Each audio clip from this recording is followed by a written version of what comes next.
stories yet untold. Passion ignites like a blazing fire. Knowledge takes us higher, higher. Out of the box where the wild ones play, we see the game in a whole new way. Living loud, hearts in motion. Sports with soul, pure devotion. The field's alive with endless dreams. We're more than stats, we're the in-between. A slam dunk thought. Hey, what's going on, everybody? You already know it's Thursday night. It is 7 p.m. It's Out of the Box Sports Entertainment, NFL Weekly Talk. My name is Paul Spencer.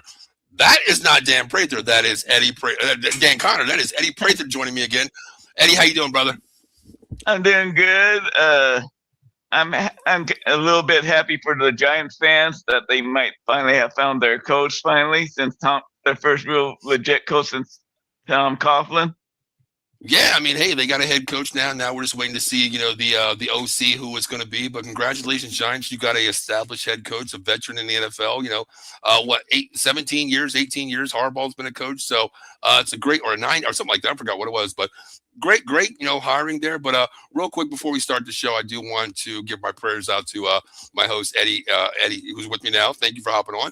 And also Dan Connor, who's in the hospital. So everybody take the time out there to, say your prayers for Dan. He's in the hospital. He's doing good, out of the woods. So let's say it that way. So Dan, we're all thinking about you, brother. Hurry up and get back, because every team needs a host that talks about the basement team like the New York Giants, like you do. So get well, brother. Get well and come back. All right. So Eddie, let's recap last week a little bit, Eddie. Let's recap last week.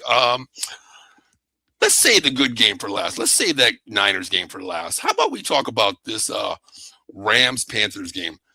Eddie, the line was 10.5 going into this game. Bryce Young has been playing really good after last year being benched with Dalton. He comes in, he wins, 4 out of 5 games to close the season last year. Played pretty good. They get Rico Dowdle. He's playing good ball. Chuba's on the shelf. He comes back. McMillan, their wide receivers, rookie of the year, most likely. Eddie, I mean, they were in this game all the way up until the end of the game. Eddie, 31-24. Man, did the Rams win the game, or did the Panthers give up this game, Eddie? I didn't see any real fatal mistake made by Carolina, so I just think that offensively the Rams have so much talent on the offense that Agree. They have firepower. I mean, Puka had over 130 yards, a great TD. Parkinson, I'll tell you what, the one thing I'm going to say about Stafford put that dime in the end zone to Cody Parkinson on that backside shoulder where only he could catch it. That, to me, shows me damn, everybody talks about Stafford being old, hobbled, can't move out of the pocket. But I'll tell you what, Dan, I say, Dan, I'm sorry, Eddie. If you give him time, man, and stay upright, the dude will pick you apart, Eddie. I mean, he is solid, but I don't think the Panthers gave up this game. The Rams just have so much firepower, Eddie, where it's just they can beat you with the running game, which it really wasn't a big running game. Kyren Williams only had 52 yards. It wasn't a running game. But, I mean, you look at Stafford, 304, 3 TDs, no interceptions, no turnovers for him. Good game by him. Puka made the play of the game for the Rams when he knocked that interception out of the hands. Yes. That was. Yep. For making those bonehead throws at times. That should have been that bonehead mistake. Yeah, I mean, he turned DB. I mean, that was a clear bad ball by Stafford up the middle. I mean, he was in the end zone, but I'll tell you one thing. Thank God Puka turned DB, because he batted that ball out of his hands. That ended up with, I think it was 3 points. They went for the field goal, but that turned out to be 3 points. That could have been, that wouldn't have won the game. That would have put them 27-24. But you're right. That was a turning point in the game where Puka made that, DB move on the corner too. Yeah, 100%. And because if Carolina had made their interception, they were able to move the ball down the Rams' throat, especially in the passing game. So I think Carolina, I think, go ahead, Gordon. Yeah, that was the momentum they needed because Carolina was scoring. At that point, it was a 3-point game, and Carolina was moving the ball up and down the field. And to me, when you don't get that pick right there and Puka makes the play, that the momentum changed. Like, oh man, that was our time. We could have been in down 3. We could have been up 4 driving the ball down. But then again, they score 3. Then your momentum drives, itself down for the defense. But I tell you what, the Panthers have something to look for next year, man. They really do, Eddie. I mean, I don't want to say they're in the worst division in football, but Eddie, I mean, you're a losing record and you're basically winning division here. I'm not losing, but you're pretty close to 500 ball, and you're young, Eddie. You're young. You got a solid young coach, Canal, that nobody believed in, but he's built this team the right way. I just want to see maybe get a couple more defensive players, maybe an O-line to protect Bryce Young, and another solid wide receiver to complement McMillan, Eddie. I think they're poised for next year. I really do.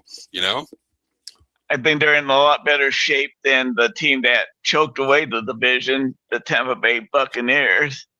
I mean, the one thing about Tampa Bay, which we're not going to really talk about them tonight, they fired everybody except Todd Bowles. Okay, Todd Bowles need to be gone then. I mean, you know what? You start with the top and get rid of everybody. You don't start at the bottom and get rid of everybody until you get to the top. He should have been out of here, honestly. Todd Bowles should have been fired the way that he threw everybody under the bus like a coward. Yeah, exactly. I don't think he should be there right now, but they have a lot. Their defense isn't the greatest defense anymore. Evans is hobbled every year. We don't know what he's going to play.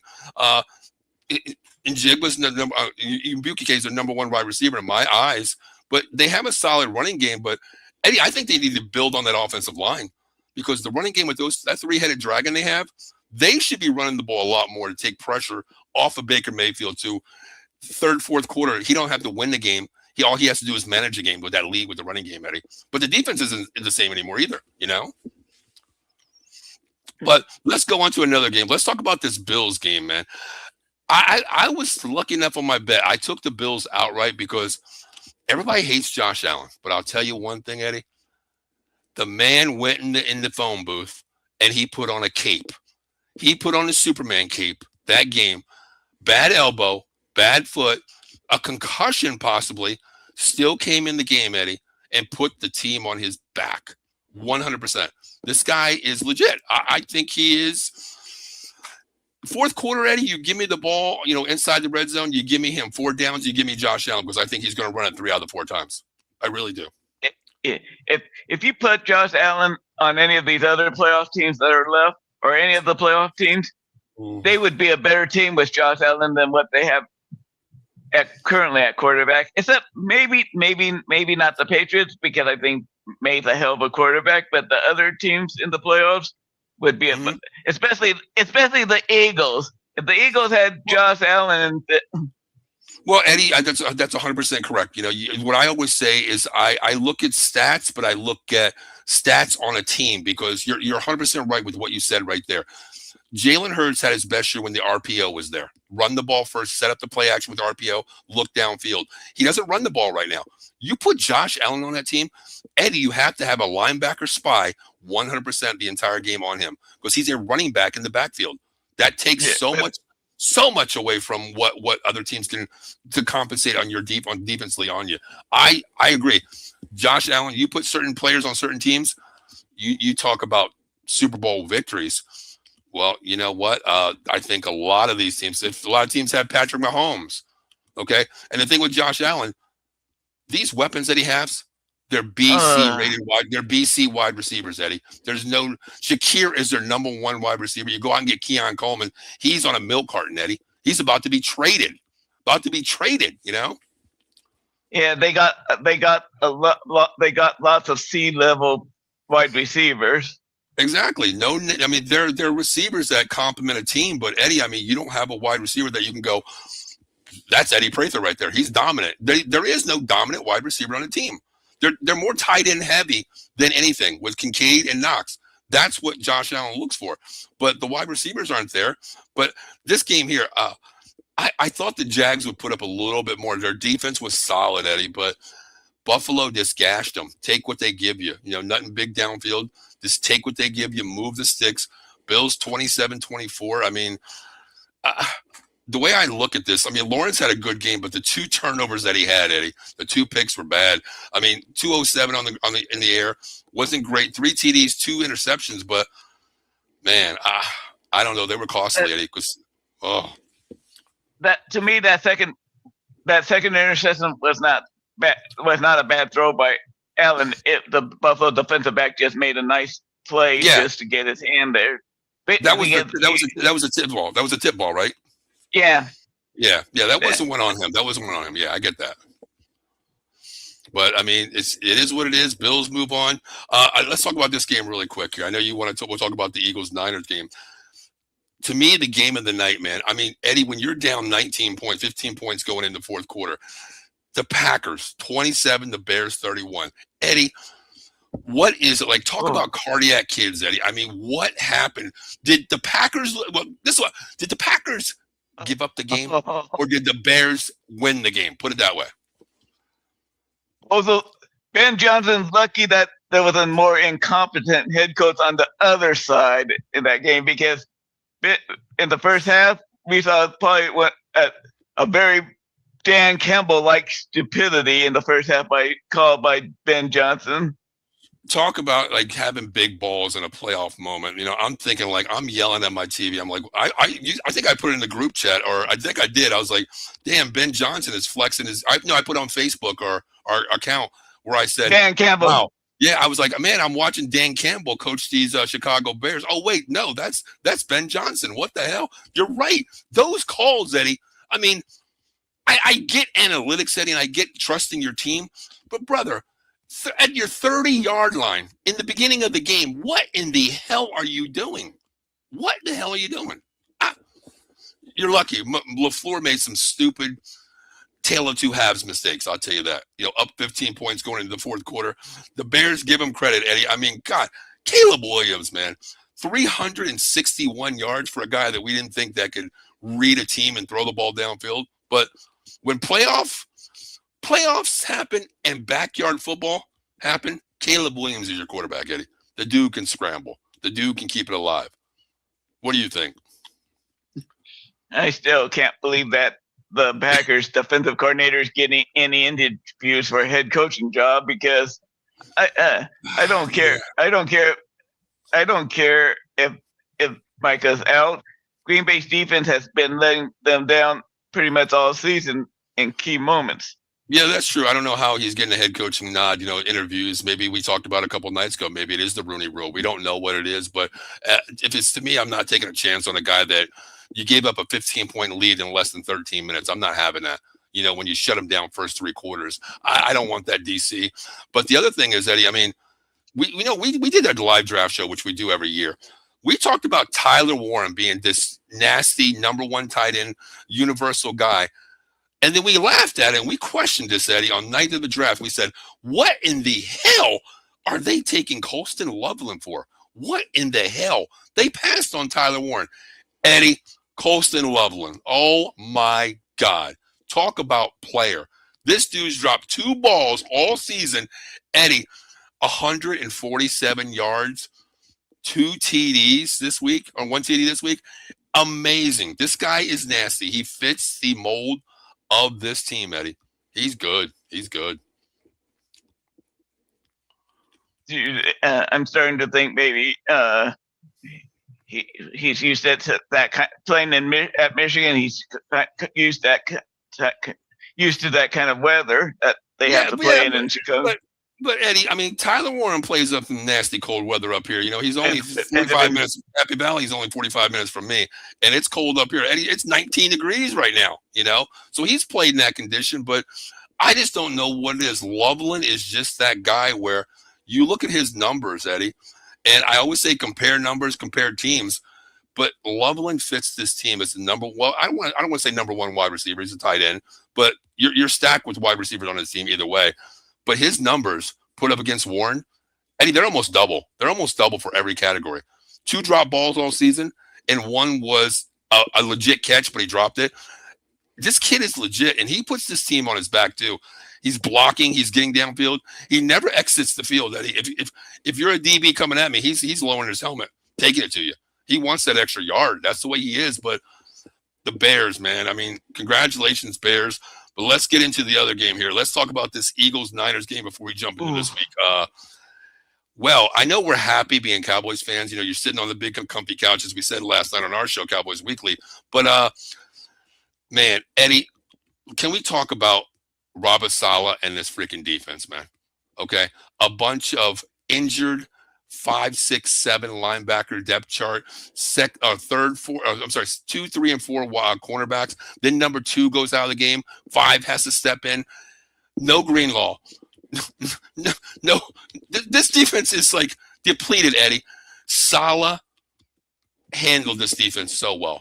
He really did. He's one hell of a DC, Eddie. Let's talk about the Niners defense first. What'd you say? I think the two best defensive coordinators in the NFC are Robert Saleh and Vic Fangio. I agree with Fangio. I mean, but he has the team that he's playing personnel to his scheme, which helps him too. But Saleh, I give so much more credit, Eddie, where, hey, you know, my first 5 starters are out of the game. What the hell am I going to do? Well, shit, I don't know what I'm going to do. He put a game plan together, Eddie. And this defense, I said it, you know, all the time. This team, Eddie, they are 11-6, but I'll tell you one thing, they are under the radar. Nobody's talking about this team. They gave up on them. Purdy missed 4 games. Mac Jones steps in. Give him credit. They won 2 out of 4, but they're in games, Eddie. This team is under the radar. This is a team right now. I don't want to say you don't want to play them because they are still banged up, which we'll get into this week. But, man, I just don't know. Losing Kittle, you know, that hurt them too. Your number 1 really tight ends out of the game. But, my God, can we talk about Robinson? Holy crap. Who is he? Who's this kid Robinson for the Niners? I didn't even know who the hell he was at first.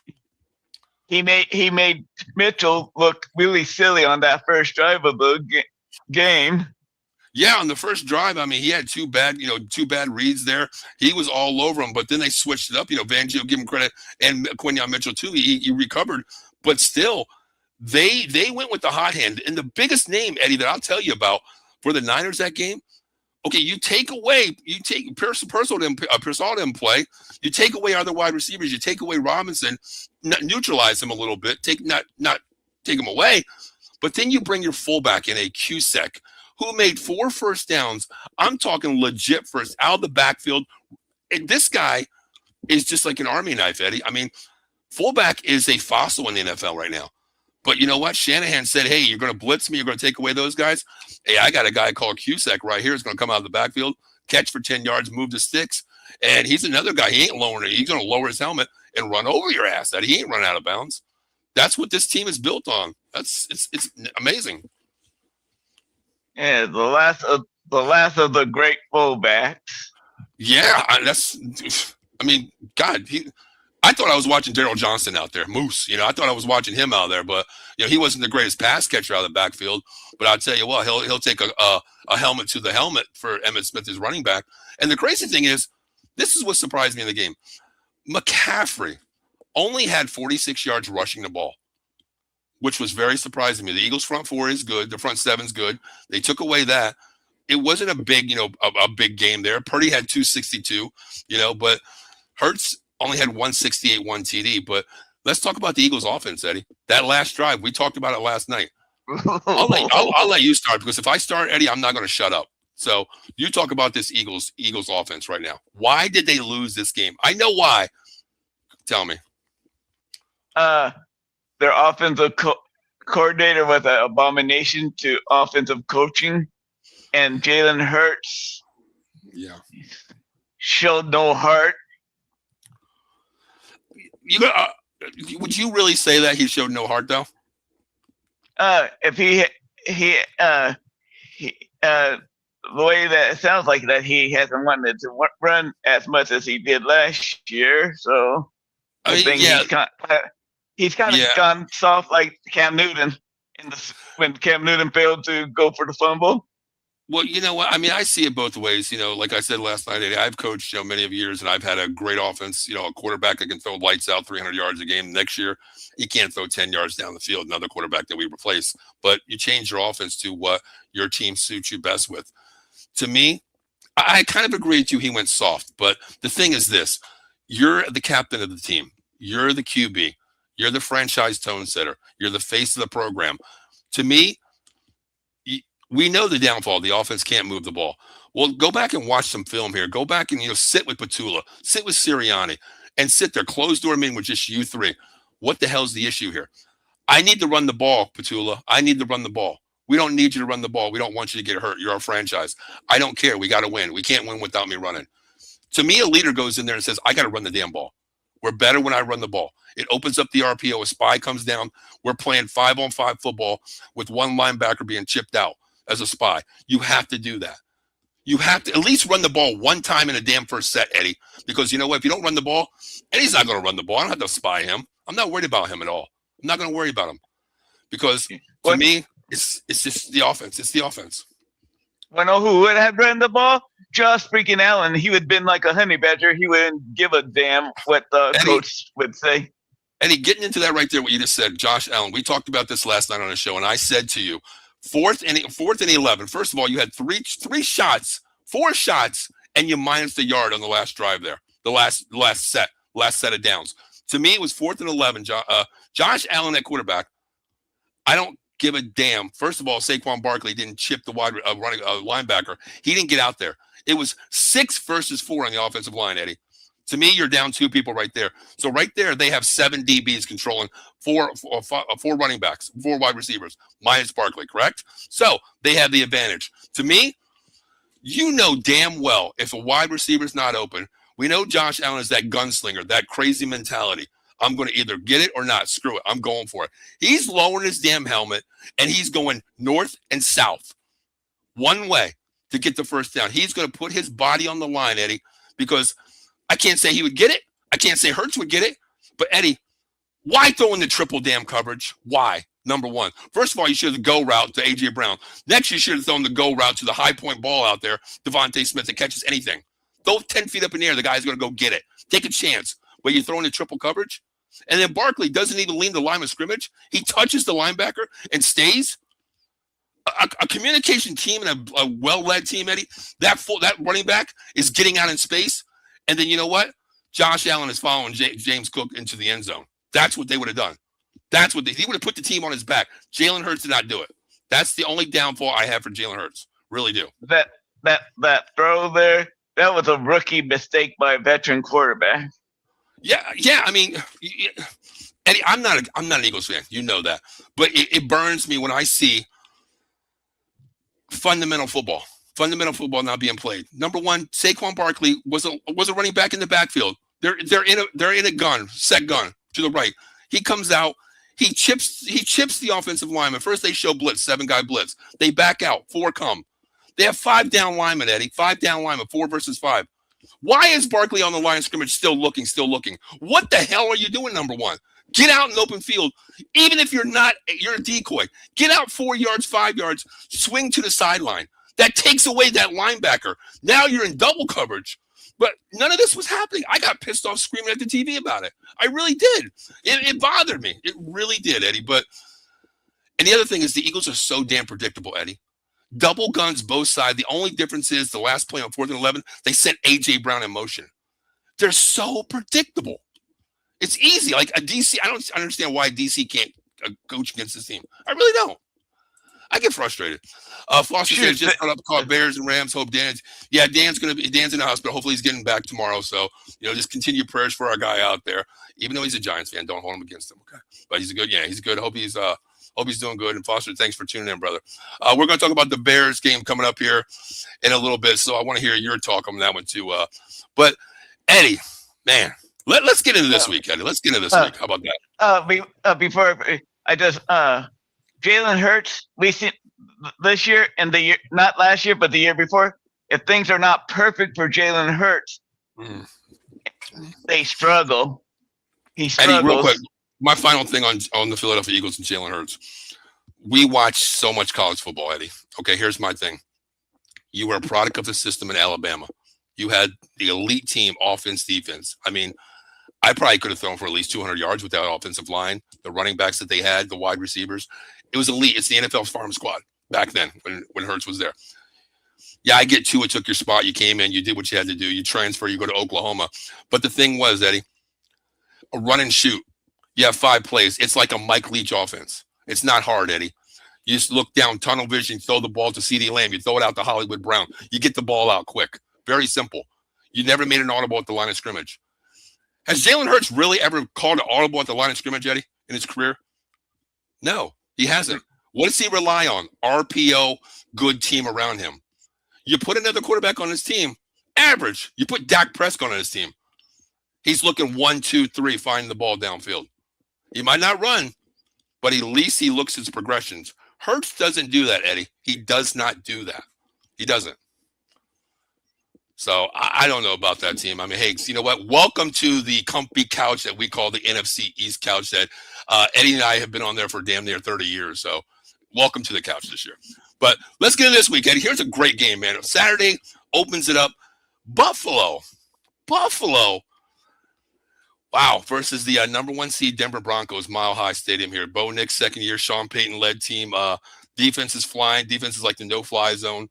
Buffalo, no offense except for James Cook and Josh Allen here. Defense is up and down. We don't know who we're going to get, but which way do you go in this game, Eddie? The line is -1.5 Denver. I think I'm going to take Buffalo in this game because of this is Bo Nix's first playoff game. And the Denver's offense has been hit or miss all season long, and I would never take RJ Harvey over James Cook. No, I mean that is true. That's true too. I mean, I like the way Buffalo's playing on offense. They don't have the weapons, but Josh Allen can move the ball. He can move the sticks. Bo Nix, he's his sophomore year, man. I don't know how he's going to play. Plus the week off, Eddie. I don't trust Dobbins. I don't trust Harvey. I don't trust these guys. I don't for the running game. I don't.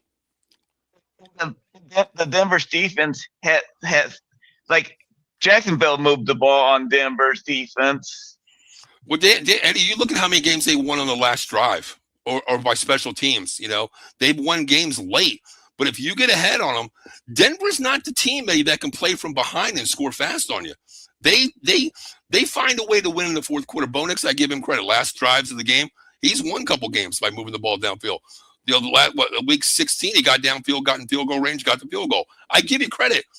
But, Eddie, if you're down, you know, more than 9 points going into the fourth quarter, there's going to be a problem there. And Buffalo, what do you have on Buffalo, Eddie? If you're up late, you have Josh Allen. He averages 3 yards a carry, 4 yards a carry. James Cook, they can move the ball. You know, go 13 personnel and run the ass out of this team. Keep them off the field. Don't give them that play of the game, you know, to come back. I like Buffalo here, Eddie. I think it's going to be close, but I do think Buffalo wins this game. So do I. And you know what, Eddie? We talked about this too. We're Cowboys fans, but we're fans of the NFL. I tell you what, we both said the same name. I want to see Josh Allen win a damn Super Bowl. I really do. This is his year, and it all falls into place for him, okay? There's no Mahomes. There's no Lamar. This is your year. Yeah, you're going to get beat by C.J. Stroud, Drake May, or Bo Nix. No, this is your year. Go get the damn chip. Yeah, but the only 2 quarterbacks that's really been in the way of Josh Allen were Joe Burrow and Pat Mahomes. Josh Allen owns Lamar Jackson. Yeah, but I mean, I'm just saying the three. You mentioned Burrow as well too. But those guys, they always surpassed him, even though he won MVPs. But we're saying like those are the bugaboos that he can't get over. You know, the hill that he can't climb at times. It's always those 3 teams. But this is their year. But you know what the crazy thing is? I hate saying this. I really do. I told my buddy today. He's like, I like Buffalo too. And I'm like, yeah, I do too. He's like, this is their year. I'm like, if they win it, give them all the respect in the world because this is the worst team that Josh Allen has had, Eddie, honestly. This is the worst team on paper that he's carried into the playoffs. The other teams, you give me teams 2 years ago and 3 years ago, this team would have been Super Bowl champs this year. They would have run the table against the playoff teams in the AFC. But this year, they don't have the team, Eddie.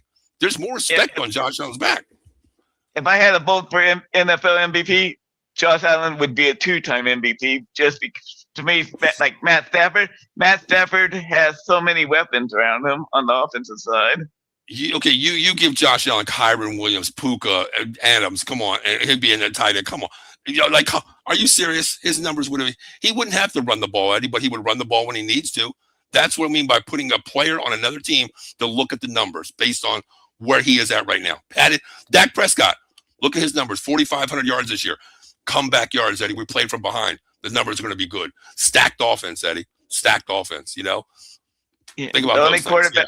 things, The only other quarterback in this playoffs that means as much to his team as Allen does to Buffalo would be Drake May in New England. Yeah, I mean, they got a quarterback there. Evan checks in, just saying we back. Where the hell are you guys back from? You just got to coach. That's it. That's all you guys got is a coach. Nothing else, okay? We don't know how Neighbors is going to come back. You don't have a second wide receiver. Scatterboo is worried about podcasting more than playing on the damn field right now. No, but you guys did get a hell of a coach, Evan. I give you that. Just curious to see who your OC is going to be. It's going to be Monken. Hell, I even heard a rumor today that it might be Kingsbury. Is what I heard today. From one of the podcasts. I think that would be a great choice to coach up Jackson Dart. I think so too, because you get a guy that understands the RPO. I mean, you got Scatterboo and Dart back there, Kingsbury, even a Mike McDaniels. You know, he runs an RPO. Shit, like I said, he runs with Tua. Tua was in a bubble when he ran with Tua. He didn't care, you know. But we'll see. We'll see. Bear down versus Houston. Bear down versus Houston. What the hell is he talking about? Bear down versus Houston. Evan, Eddie, what is he saying? Bear down versus Houston. I don't know. I have no idea. Brother, I think you fell and hit your head on something. What the hell are you talking about? Bear down versus Houston. Oh, I think he's saying Bears versus Houston in the championship. We'll get there. We'll get there. All right, we'll get there. We're on Saturday, brother. Calm the hell down. Calm down. Okay, here we go. Super Bowl pick Bears. All right, there we go. I understood you now. Okay, I had to come down to, you know, the child of the network level. You know, we're up here. We're elders, senior citizens. So we had to come down to your level there for it to happen. We'll get to that. We'll get to that. All right, we both got the Bills, right? Yeah. The Bills. All right. Let's talk about this game here. I'm hearing Warner's coming back. I heard. Is that possible? That's what I heard too. But Eddie, I mean, listen, not 100%. We know that, right? We know that 100%. He's not going to be 100%. We know that. More of a momentum thing. Hey, we are leaders back. Maybe that's what they want to see on the field. But Eddie, I'm attacking that middle linebacker, brother. I'm attacking them. If I'm Seattle, I'm running the shit out of them. I'm going Charbonnet. And I'm going right up the middle. I'm going wherever. Kenneth Walker, stop me where you can. I'm facing the best linebacker in the game. I'm going after you. 100%, 80%. I'm challenging you. Yeah, and Seattle's defense is pretty dang good themselves. So Foster said got the Bears in Houston in Super Bowl. I could actually see that. Evan says I'll talk slow next time. Brother, you always talk slow. No, that's my little kid there, man. We love him. Funny, I got the Bears versus Pats this week and Bills and Niners. Okay. So he's got the Niners here. Here's the thing. No Kittle.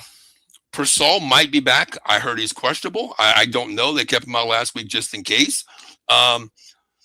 Here's the thing, man. Seattle's defense is nasty. They're good at home. That 12th man shows up. The offense, we've seen great offense, Eddie. But then again, we've seen Sam Darnold. Real Sam Darnold sometimes, right? So what they have the weapons. They have a solid D. How can the Niners win this game? How? Coaching. That's all I can say is coaching. But I'm not picking the Niners in this game. You're not picking out because you're going Seattle. Okay, but here's my thing. We know Shanahan, man. He puts so much emotion in the offense, Eddie, where he disguises so many looks. He gives you the same look, but it's never the same play. There's so much motion, so much window dressing. That's how you beat an aggressive team, Eddie. Seattle's aggressive on the edges. Their linebackers are great. They're fast. But to me, you attack them. You have to attack the second level. Screens. You have to get in space, Eddie. That's Shanahan's game. Yeah, but 13-3 the last time they played, so Seattle can handle that. Okay, 13-3 though, Eddie. What kind of game was that though? I mean, this is playoff. We know it's going to be a defensive game. Two high scoring. Well, Seattle can be high scoring. They could be lackluster as well. So what are we going to get? Because I know Darnold's playing this week, but he was just listed today as questionable because of the shoulder injury or something like that. And what's the oblique? Is that a leg? Oblique's a leg, right?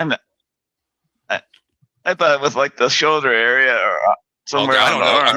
mean, I just went to Nova. I have no idea. We didn't care about, I didn't take medicine in Nova. But So oblique injury, yeah.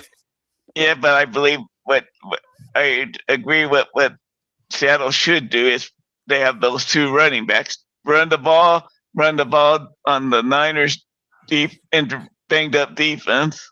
Yeah, I agree. I think so too. I think you have to run the ball between Charbonnet and Walker. I think you do, 100%. I think you just utilize the linebacker play there. You go right at them.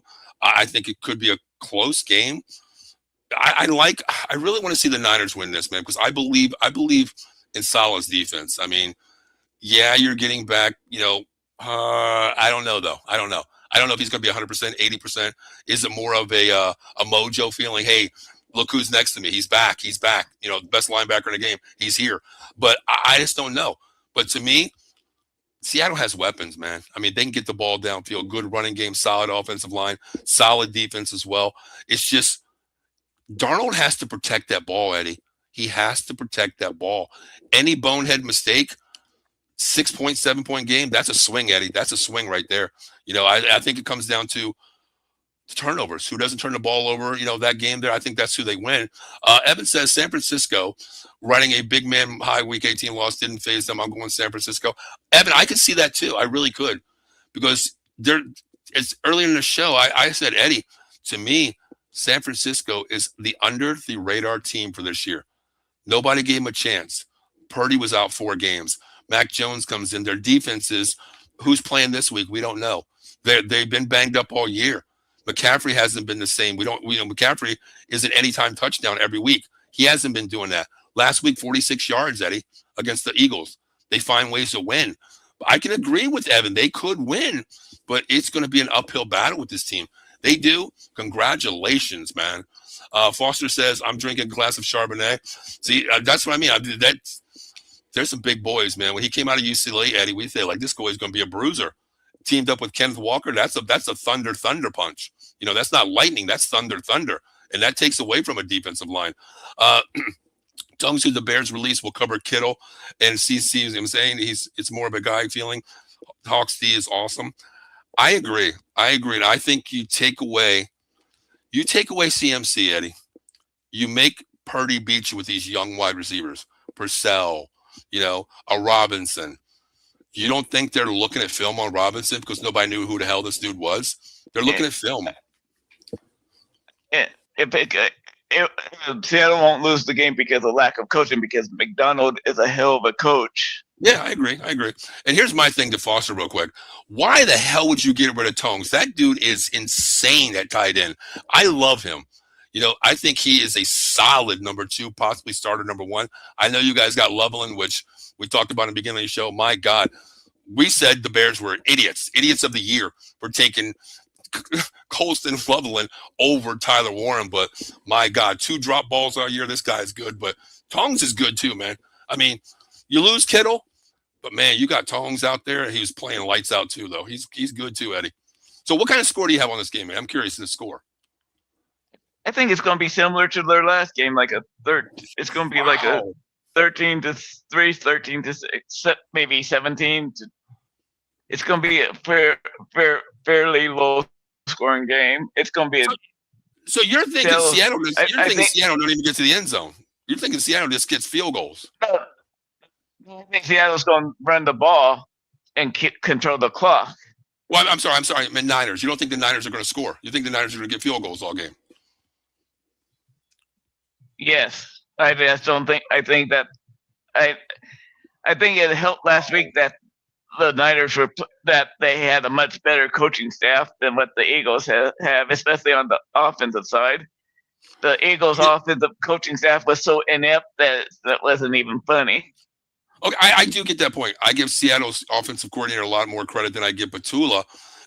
They have the similar, not the exact weapons, whereas Smith and A.J. Brown.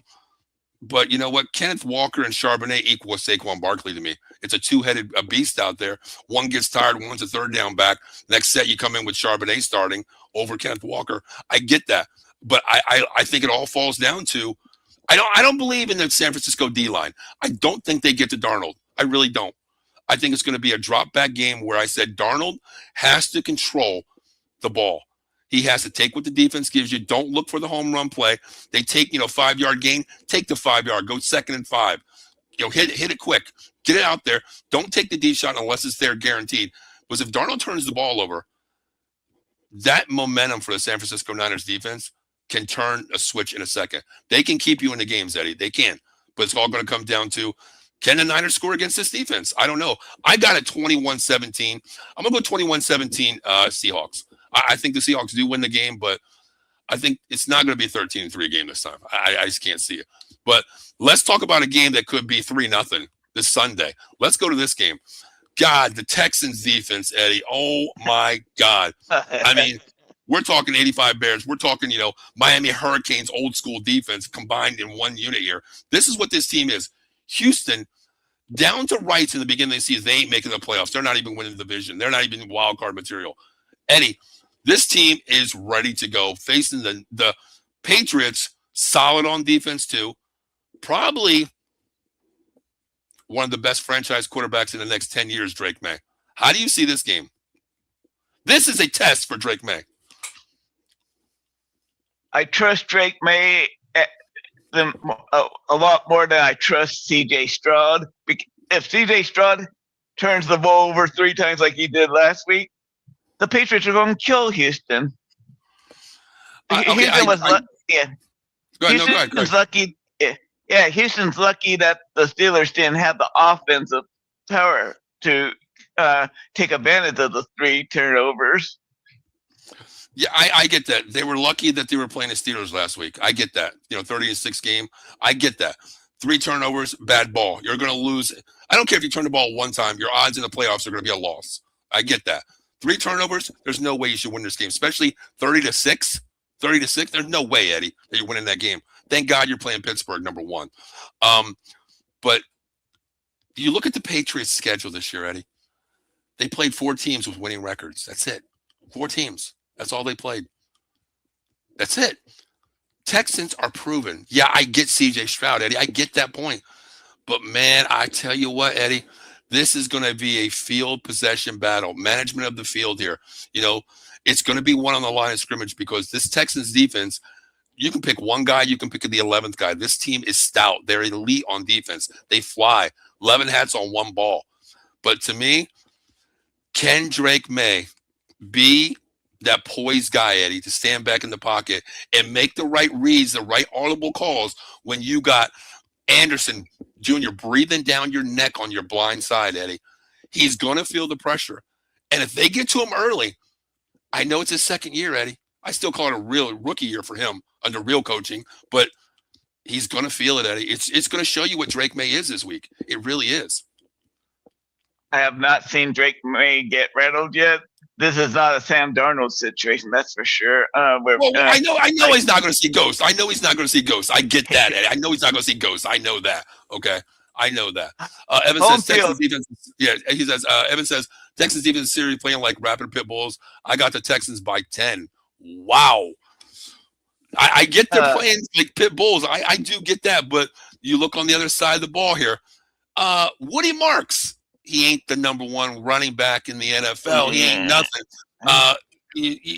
Joe Mixon's on the shelf. He's done. The running game's not there, Eddie. The running game's not there. The Texans defense is the staple point of the team. They get field possession. They stop you. They move the ball. But then again, you said the word C.J. Stroud, Eddie.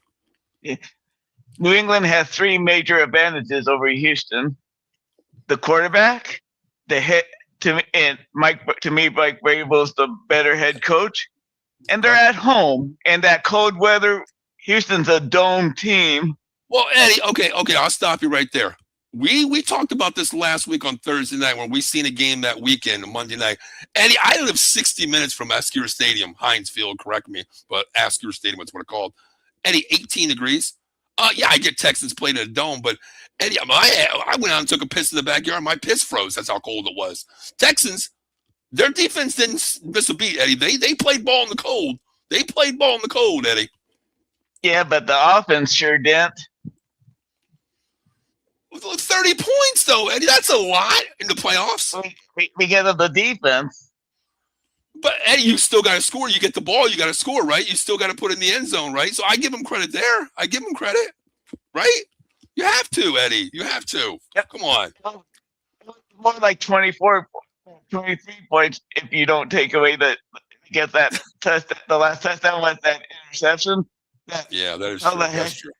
That's true. That's true. That's true. Did you see the lack of tackling by the Steelers there on that interception? Well, I'm not That saying shows they're how great. inco- Yeah, I'm not saying they're. I'm not saying they're great. I'm not saying they're not a Dick LeBeau defense anymore, Eddie. I get that. Okay, they're not that kind of defense anymore when he was there. But I get that point. But to me, who do I believe in most? Who do I believe in most? I believe in Drake May. I believe in Vrabel. I believe in Vrabel. He has gone from worst to first, put it that way, in division wise. They're back. They bought into it. Close games, they're battle tested.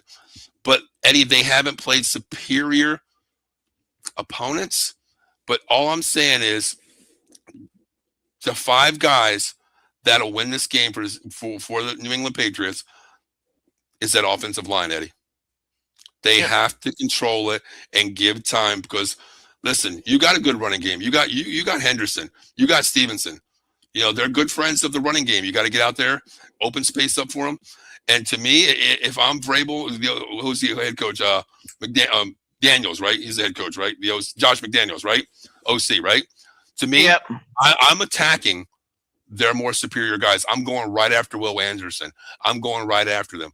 Because Eddie, last week I watched the game. I went back and watched some of the defense. They ran Singletary off the edge 6 times on corner blitzes. And it wasn't picked up every time. I mean, Rodgers almost got killed one time, So it all comes down to the offensive line for the Patriots. I think they can win. You're going Patriots, right? Yes, I am. What do you think the score is? 2 solid defenses, Eddie. I'm talking top 5 defense, both sides of the ball here. I think it's going to be like I think the Patriots are going to run the ball a lot in this game to try and control the clock. Okay. I think Drake May's going to get his normal 250 yards, couple of touchdowns. Drake May can also run the ball too. So last week he had some good runs. First down runs, 10, 12 yards. He can put the ball on the ground and run it. Yeah, I get that. Yeah. I think it's going to be like a 24 to 16 type of game. I think Houston, there's a better chance of Houston getting a touchdown on defense than on a touchdown run. Okay, I can agree. I think the defense could score for the Texans. They're that damn good. I mean, they're solid all the way around. The defensive line's nasty. Off the edge, they're nasty. Safety's nasty. Corners are nasty. They're good. I do have the Patriots winning this game, Eddie. I mean, they've shown some downfall, but they show they're the best team in the NFL at times too. I trust Drake May. I really do. I got this game a little bit closer. I think it comes down to a field goal by the Patriots late, Eddie. I'm going to go, man, I don't think it's going to be a high scoring because Texans, they're playing ball, man. The Patriots can play ball too, but I'm going to go 23-20, Eddie. 23-20. Yeah. Patriots. I originally was thought maybe 17-13 type of game. I can see that. I mean, 2 nasty defense. It's just a line of scrimmage game. I mean, we always talk about old school football. This game could be won in the trenches. We know that. If the Patriots give up the offensive line there, that Texans team is going to feast. They're going to feast. Then on the other side of the ball, if Drake May goes off against that defense, they're going to get rattled. They're going to get rattled quick. But the Patriots got to solidify the running game too. They got to get the running game going to establish, okay, we're beating you in the trenches. Your strong point, we're running the ball on you. Something we're not supposed to do. So if they do that, that's like a gut check feeling for the Texans. They're running on us. What are we going to do? Then we'll see what DeMarco Ryans is on defense. Michael's got the Texans, Rams, Seattle, and Denver. Okay, so he's got the Texans winning this game. And he's got the Rams, which we'll talk about next. Seattle he's got, and Denver. Okay. All right, well, let's get into the last game here. Real quick, I forgot to tell you about the Texans. They might be minus out their number 1 wide receiver this week. It was just broken. Oh, Nico Collins. Yeah. He's questionable, more toward the doubtful. That, Eddie, is a huge huge loss on offense. It really is huge. Even if he plays, even if he does play, he's not going to be 100%. So No, he's not. I mean, to me, if he plays, okay, you might be a decoy, you might throw him the ball, but to me, I'm always the type coach, Eddie. If I'm the Texans and he's not 100%, he's like 80%. First play of the game, I'm stretching the field. I'm taking him downfield, decoy or not.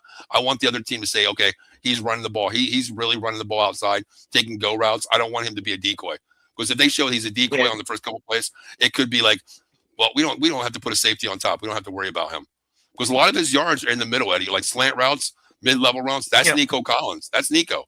So we'll see, but it does make a big difference if he does play. We'll see about that. But let's get in this game here. Last game of the Sunday night here. The Rams, man. Talk about playing in 90-degree weather at home all year round, and you're coming to Soldier Field, where the Hawk could be breathing. The Hawk could be breathing out there going 30 miles an hour. Oh, man. What you got? I have the Bears in an upset. Just because of. But is it really an upset, though? I mean, the number 2 seed, is it really an upset, Eddie? Is it really an upset if they beat the Rams?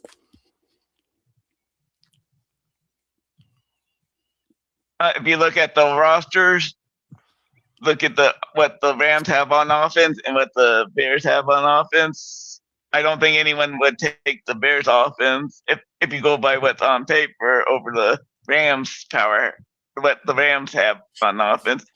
Well, here's the thing, Eddie. I go back and I watch film, okay? And I look at last 2. I don't look at the whole season. I look at what you did last week. I'll tell you what, the Rams, okay, Puka, Parkinson's put that team on the back, okay? They scored. Those 2 guys, Kyren Williams didn't have the best game, Eddie. He didn't have a great game. But here's my thing. You look at that Bears team, Eddie. 15 points down, Eddie, going into that fourth quarter. Cardiac kids, Eddie. I mean, I just seen Caleb Williams grow some chin hairs this week, because the boy grown up. He's grown up to me. I'll tell you what. He's not turning the ball over. He's making the right decisions. I love this team. Loveland is a best friend as a tight end. Don't drop balls. Rome can get the ball there. Burton can get the ball downfield. This team's good. DeAndre Swift, Monahay. I love this team, Eddie. And the defense is playing. The defense is playing right now, Eddie. They're playing ball. They're playing ball. But the Bears just lost one of their better linebackers, TJ Edwards. Okay, well, Eddie, you look at games that he hasn't played. I think they solidify him. One guy, they had this team playing 11 hats on one ball. Same thing as the Houston Texans do, okay? They follow the ball. See ball, attack ball, get ball. That's what they do. I think the Chicago Bears defense is so underrated to me, even though they're top 5. I think they're one of the best in the NFL. I think they put the safety over the top of Puka and make that guy that really doesn't go downfield. Adams beat you. He doesn't go downfield. He's a slot intermediate game guy, a red zone guy. I think they take away Puka because they go back and watch film last week of the Panthers. The Panthers shut down Kyren Williams, something you really don't do. But then what about I know during the game last week they lost one of their safety, Brisket, too. Is he going to be able to play? Jacoby Brissett. What's his name? Shit, I know he's about Jaquan Brisket, right? Yeah. So, Foster, I know he just checked in. Foster, is he out? Your safety is going to be out. I got the Pats Bears. My September 24 prediction on air: Rams versus Bills. Hey, at least you got some teams in there. I tell you what, my prediction was. God, I hate saying my prediction. I'll give you my prediction later, but I don't even want to talk about that. Mahange should be starting run inside zone, bring Swift in, then go outside. I agree with that. Swift is your outside guy. He is your outside tackle guy. Mahange is the downhill runner, the north-south. It doesn't make the cut, just hits the whole fan. I like this running game. Like I said, I think the Bears win this game, Eddie. I really do. Number one is the weather. Everybody say, are you going to bet on the game? I'm not putting any bets until 5 minutes before the game. I'm not, because weather's number one. And to me, it all falls down on Puka, how they are going to manage Puka. He's averaging 112 yards in the last 4 or 5 weeks. Put the team on his back last week. You put a safety on top of him, Eddie. You take away him. Then you're going to make other wide receivers beat you. You put pressure on Stafford. I want to see what happens. The Bears' strength on defense this year has been their getting takeaways. That's been their strength because they can get the Bears' defense can be I think the Bears and the Rams defense, both teams can be ran on. I think so. I think it could be a running game But from you both said teams. you said the word turnover. Okay, a bad mistake leads to a turnover, right? A bad ball, right? Yeah. We've seen Stafford. We've seen the bad ball he threw, right? Well, you know what? That was a pressure. That was a pressure on him. Get the ball out fast. Puka had to turn into a DB. Saved him. Saved him right there. 7 points. Well, turned into 4 points, but you know, it's a 4-point swing. They got a field goal. But Stafford does make mistakes, Eddie. We know the front for the Bears are a little bit better, but I like the Bears here. I think the Bears, it's not going to be a shootout. I know the Rams can score. I know the Bears can score. We've seen it. I think this is a game that's going to be X and O scheme-wise. Just like Foster said, Mahanahay get in the middle, run the ball between tackles. You hit Swift on a little outside run, you know, a hesitation move outside. I think that's what happens. But I think you have to establish run on both sides, Eddie. I really do. And I love Kyron Williams, Notre Dame player. I love the kid so much watching him play. But I think this Bears offense, Eddie, they're going to show you something. And the X factor is Caleb Williams, man. He plays backyard football, Eddie. You're not going to cover anybody for 4 seconds, DBs. I don't care who you are. I don't care who you are in DBs.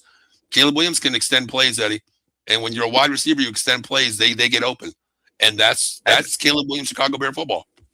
Yeah, I think the only defensive team in the NFL that could even maybe contain that would be the Houston Texans defense, just because they have so much outstanding defensive backs. Yeah, I mean that could happen. I mean, the best defense in the game right now, Houston, they could make it to the Super Bowl, but we're still 2 weeks away from that one. But what score do you see here, Eddie, on the Rams and Bears, man? I think it's going to be a running with the weather being what it is going to be. I think it's going to be a game of running the ball. I think it's going to be like 17-13 Bears. Wow, man.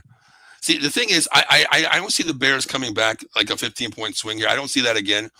Against the Rams, they're led by McVay. He's a hell of a coach. He's not going to let that happen. He's the type who'll get in your ass and fire everybody on the defense if they started losing the game. But you're right. I think it's going to be a low-scoring game. Oh, here it is, right here.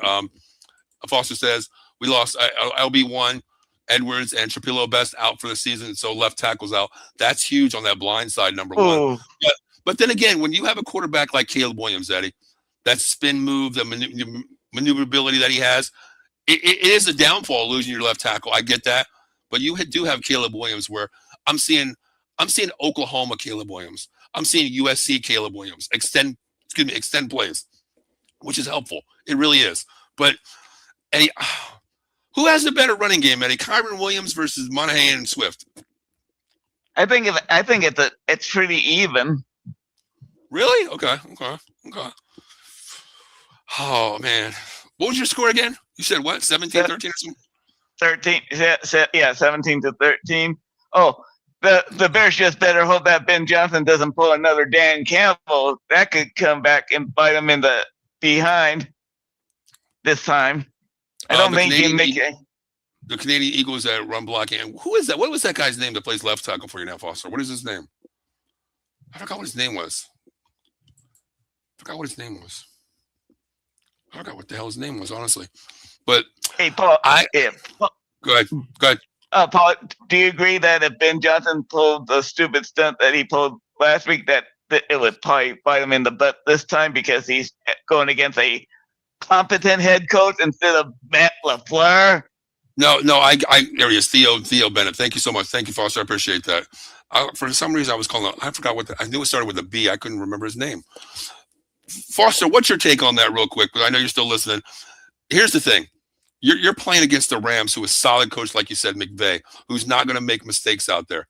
If he does, he's just going to compensate right away. Understand it. To me, if Ben Johnson goes for it on his own 30-yard line, you just gave up 3 points if you don't get it. This game is going to probably be a 3-point game. You got to play field possession game this time. You can't give up, yardage on stupid 4th down. I'm going for it, whatever. You have to control the clock, and you have to play field possession game, Eddie. You're at your 30, kick the damn ball. Get them down through their own 30. A punt is a punt. Get them down there. Let your defense play. Your defense has played great all season. Let your defense do the job. Don't put them in position where you're starting behind the sticks already at the 30-yard line. Don't give up 3 points. Was that 3 points? could cost you the game in a field goal at the very end. That's all I'm saying. Ben Johnson, don't. I know you coached under Dan Campbell, but don't be Dan Campbell this week. Don't. Put your team in position to win. Please. And Braxton Jones is back this week. Okay. That's awesome. So, Foster, what's your score this week? Eddie has 17-13 Bears. You know what? I'll change my score. I think it's a field goal game here. Oh, man. Packers didn't have a good defense last week. Bears moved the ball late. No adjustments by, LaFleur and the defense. 24-20. Oh, God. 24-20 Bears. 24-20 Bears, Eddie. That's my score. The coaching match is really a point of the game. McVay is the best, but Ben Johnson's going to be too. But does Ben – exactly. That's the thing. Make the mistake because, Foster, I want to see your team win. I really want to see you guys win this game. But you're right. Ben Johnson – He's got to put pride aside, man. He's got to look at the 53-man roster and say, I got to put my team in field possession battles. I can't give up a line of scrimmage, at the 30, 40, what have you, on our side of the field. Because nowadays, Eddie, you get to the 40-yard line, it's an automatic field goal. That's 3 points. You got to kick the ball away. Let your defense come in, do their job. Build off that. Keep driving. They stop. You stop them. Hey, they kick the ball back to you. You get an extra 10 yards next time. You're down to their 25-yard line on a kickoff. You got to play situational football. That's the way I think the Bears win. I really do. So Eddie, you got Buffalo, Seattle, Houston, and the Bears, right? No, New England. Oh, that's right. You're going New England. Okay. I'm gonna go Buffalo, Seattle. See, I'm iffy on that Sunday game though. I'm gonna go Patriots. And I'm going to go Bears. Eddie, here's the thing. We always talk about this, when Dan and I are on the show. And Dan, we hope you get better, brother. Hope you get back there. Praying for you. I'll reach out to you tomorrow. I'll call you. Supposed to get out of the hospital tomorrow, but if I don't call you in the morning, call me when you get home. Here's the thing. Eddie, if you can pick one game Saturday and Sunday, you only have subscription to watch one game out of all 4 games. Which game are you picking? One game. Buffalo against Denver. Why? Just Josh Allen, the most fun player to watch in the NFL. Okay. If you could see one upset, which upset you taking out of all the games? What upset could happen? Houston and the Patriots. I agree. I think Houston has the best shot to beat the Patriots defensively wise. Yeah. Oh, man. I don't know. So I know next week we'll come back on here. We will talk about the conference finals here, Eddie. So far, what we're looking at it here, you have Buffalo versus the Patriots. So do I. So that's going to be our conference final matchup. Seahawks versus the Bears. We already see that. So we kind of have our final 4 already set, right? Is what we do, right? Yep. Okay. God, I hope I'm not wrong like my quack ducks, Eddie. Hope I'm not wrong on that, Eddie. Oh, God. I can't wait till tomorrow's show. I'll tell you that. Bears play like they did in the second half. Booker's going to be a beast. Bears 27, Rams 19. Booker gets 2 sacks. And the Bears, wow, the Bears got 2. He says, Foster, now he covers Bears Country Podcast. He does a great show out there. If you're out there on YouTube, please check him out as well. He's got the Bears getting 2 picks, man. He's got the Bears getting 2 picks, Eddie. I mean, you got to get pressure on Stafford to make him look bad. I mean, you got to put pressure on him because his rollout pass is pretty sweet. I mean, he gets out in space. He has a dime out there too, but 2 picks is kind of bold. I mean, that's kind of one of the bold picks. Do you think that? Yeah, I only see 1 pick. I can see 1 pick. I mean, I can see 1 pick, but 2, man. If they get 2 picks on Stafford, that could be a 6-point to 14-point swing. The Bears better win with 2 picks. I'll tell you that. They have to win. Foster's got Bills, Niners, Patriots, and Bears. He's only taking the Niners opposite of what we have here. The Bears, the only game if no choice, but I will watch every minute of 3 games. I watch them all. I'm just glad they're not all at the same time because even if they are, I put them all on one big TV, watch all the games. But if I could pick one game, Eddie, this week, I'm going to go Rams-Bears, man. That's my game of the week. That's my game of the week there. Upset, I agree with you. I think it could be the Texans as well. Jared Sweat, Booker, got 4 straight and 3 out. That's the thing. I'll tell you what, I love Sweat, man. The way he's playing right now, he's coming off the edge screaming. I love him. I love this defense. I really do. Foster, I Yeah, hope you guys win this game. Yeah, but the difference is that the Bears played against an incompetent offensive coach in Matt LaFleur last week. McVay's is an offensive genius. No, I get that, Eddie. I get that too. McVay's a solid coach, man. I mean, his coaching tree is insane. Everybody he's coaching with is going to get either a DC, OC, or head coaching job anywhere, any year. I get that. But to me, football is a week-to-week thing, Eddie. We've seen that, you know. Hey, I give Matt Eberflus credit this year. Remember how he played the Raiders? He went to a 5-2 defensive line, and played great that game against the Eagles. Then next week, you're an idiot. You forget what you did, and you go back to the zone defense, 4-4 zone. Doesn't matter to me. It sucks. But to me, NFL is a matchup. You've got to look at game film, what their preparation is for the next week. The Rams, I mean, they can burn you downfield. Their running game is sweet. Caleb Williams is an extending play guy. You got to shut down Loveland. You have to. And if there's a defense that can do it, it's a McVay type team. They game plan. They do. Every week's different for them. But I do think the Bears win this game. I think they got to control the game. No turnovers, number one. But Eddie, before we get out of here, man, we do have another show tomorrow. I might call out sick tomorrow. I'm not sure because I really don't want to do the show with you. Number one, because quack, whatever, Eddie, whatever. You know what? Hey, listen, I'm gonna blame it on injuries. Okay, my guys didn't play. Whittingham didn't play. They're down to the third, fourth running back for Oregon, but still. You get demolished by 150 points. I guess, I was wrong. I get that. But, hey, tomorrow night, college football frenzy, national championship edition, Indiana Hoosiers versus the Miami Hurricanes at home, Eddie. Hard Rock Cafe, tomorrow night, 8 p.m. Make sure you tune in for that because, hell, I don't even know. I might take the Hurricanes tomorrow just to make myself feel good about this. Paul, you're better than that. I know you're not going to try and pull the Trevon Diggs injury excuse. Hold on, Eddie. Hold on a second. Hold on a second. Hey, hold on. I got to install this TV. Oh, shit. Honey, I got a concussion. I hit my head, install my own TV. I got to call out. I got to call out of work tomorrow. Eddie, I can't come in tomorrow, brother. I got a concussion putting my 75-inch monitor up, Eddie. I'm sorry, man. I'm sorry, okay? You've been hit harder by a frying pan from Katie than what just happened. So. She hits me every night, so I guess I'm used to it. I can't call out. But here's the thing. Trevon Diggs makes what? $27 million a year. Eddie, here's my thing real quick. I'm going to leave it at this real quick. This is how I'm going to get out of here tonight. You make $27 million a year, Eddie. Eddie, you make $27 million a year. Who the hell installs their own goddamn TV at home? Explain that. I can't. That's what I mean. I got $27 million. Shit, I'm having 27 people come in to install one TV because I got it like that. That's me. Now, you ain't installing your own damn TV, Eddie. Come on. What? Trevon Diggs, man. Come on. Come up with some better shit than that. Really. You know what I mean? Come on. Foster says real quick, you guys are awesome. Thank you, Paul. Hey, appreciate you checking in, brother. Appreciate it. Terribly funny excuse. 100%. Hey, you play for the Dallas Cowboys, your IQ goes down like dramatically. Every year your IQ goes down 100%, I think it was because he went to Alabama. That's why his IQ went down. So. Ooh, taking an Alabama dig there, huh? Taking an Alabama dig there. Yeah, Alabama. Hey, we'll speak of that. We'll talk about it tomorrow night. Ty Simpson, do me a favor. Don't declare for the NFL draft. Back out of it because you're not going to be one of the top 3 quarterbacks. You are, but you're in a weak class. Go back to college like Dante Moore did. Make a decision like a good quack duck went back to school, which we'll talk about tomorrow. Foster says, I'd be one of those morons, Paul. Foster said, I would put my TV up. Hey, listen, I put up all my TVs in the house. And I tell you what, Eddie, you've seen pictures of my house. The 100-inch TV I have on the fireplace downstairs. I almost dropped that when I installed it.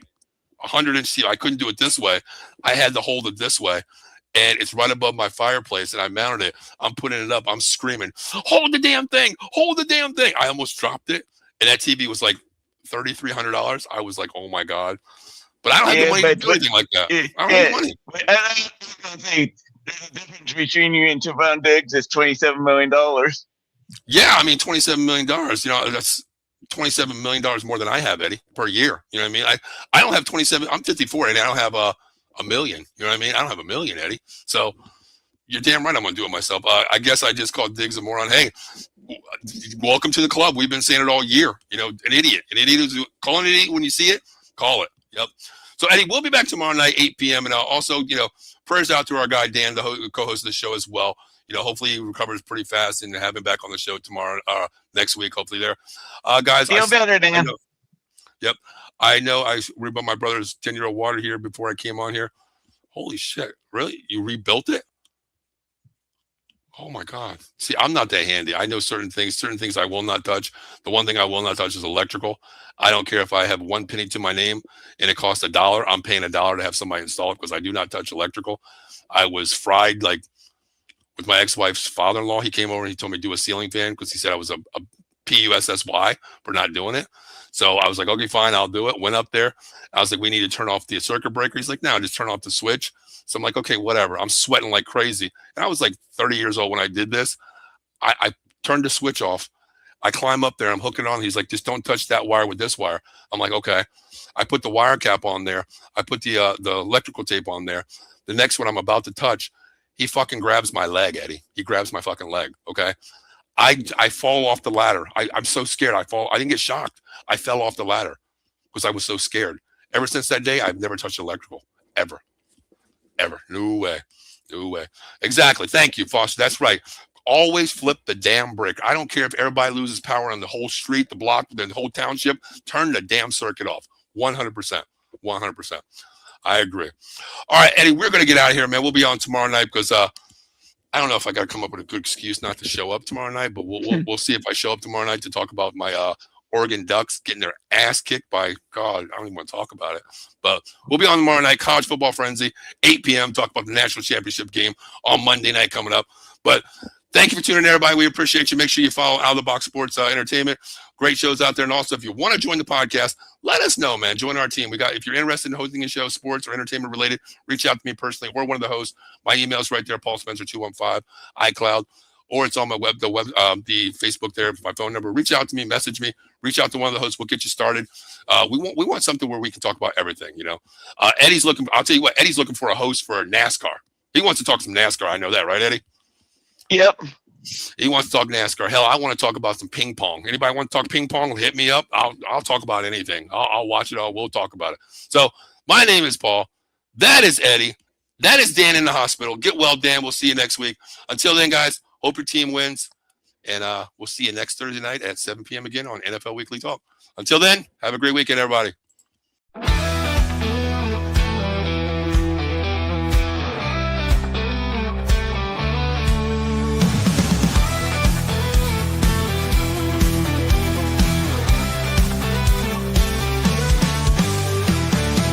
Gang strong, let's break the mold.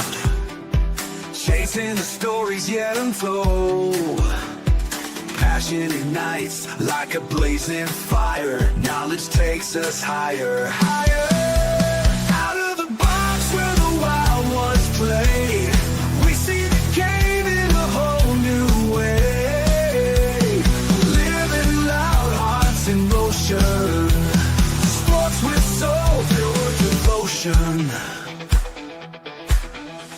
The field's alive with endless dreams. We're more than stats.